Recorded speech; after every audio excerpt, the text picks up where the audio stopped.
जानवी,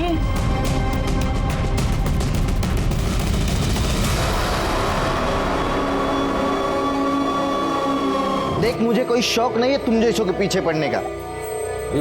वो तो पंडित जी ने कहा है मेरे ग्रह नक्षत्र ठीक नहीं है, वो काटने के लिए मुझे किसी किन्नर के साथ शादी करनी पड़ेगी। अच्छा, हाँ, तब जाके मेरी किसी लड़की के साथ शादी हो सकती है। ये देख, मैं तेरे को 2 लाख रुपया दे रहा हूँ। 2 लाख?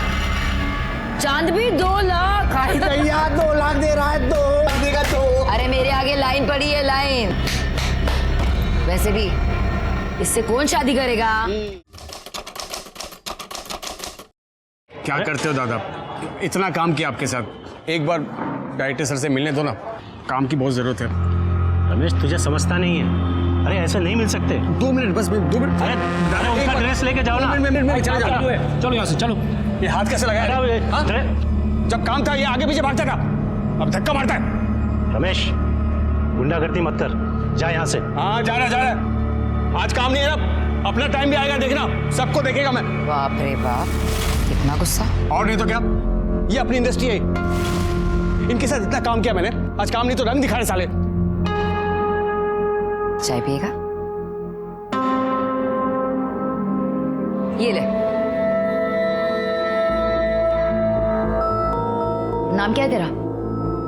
रमेश। तेरा? नाज। देख, ज्यादा टेंशन नहीं लेने का, इस इंडस्ट्री में कभी काम है तो कभी नहीं है। एक्टिंग मेरा पैशन है, सब कुछ छूट गया इसके चक्कर में। अपना नंबर दे, कहीं भी कुछ होएगा तो मैं तेरे को बताऊं, पक्का। ये कौन? एकदम हीरो लग रहे हो। हाँ, तुझे तो मैं हमेशा हीरो लगता हूँ। अरे फोन है। अनस बोल। अच्छा सुन, तेरे को ना एक एड्रेस भेज रही हूँ, कल 3 बजे ऑडिशन पे पहुंच जाना और अच्छे से करना। हाँ थैंक्स नाज। हाँ सुन ना नाज, मैं बाद में फोन करता हूँ। हाँ चल भाई, ऑल द बेस्ट। ठीक है, ओके थैंक्स। खुशी तो देखो, नाज का फोन आते ही मुझे शैतान, क्या बोला तुम? हम लोग बाजार से इतने सारे कपड़े लाएंगे रानी के लिए, है ना? अरे बाप, भूख लगी, भूख। अच्छा। नहीं।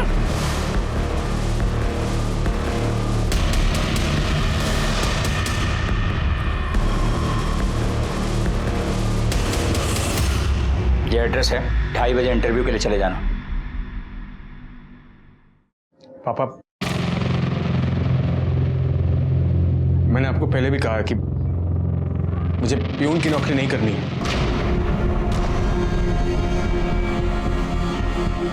प्यून की नौकरी नहीं करनी है तो क्या करना है? मैं एक्टर बनना चाहता हूँ। एक्टिंग करेगा? मिल रही है तुझे एक्टिंग? अरे समझाओ अपने लाडले को, सपनों के घोड़े दौड़ाना बंद करे, जो मिल रहा है वो चुपचाप करे। बाप हूं मैं इसका, बैल नहीं हूं, कमा के खिलाता रहूंगा।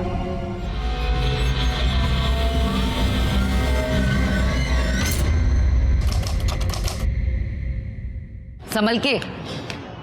पक गया हूं मैं, कुछ भी अच्छा नहीं हो रहा। तू कितना पागल है ना, कितनी टेंशन लेता है तू। वो तूने सुना नहीं, टेंशन लेने का नहीं बॉस देने का, समझा? तू हमेशा मुझे एनकरेज करती है, इसीलिए मुझे तू अच्छी लगती है बहुत। क्या कह रहा है तू? यही कि मैं तुझसे प्यार करता हूँ। ना मत बोलना नाज। अरे नाज मैडम, आपका शॉट रेडी है, सर बुला रहे जल्दी। हाँ आ रही हूँ, आती हूँ।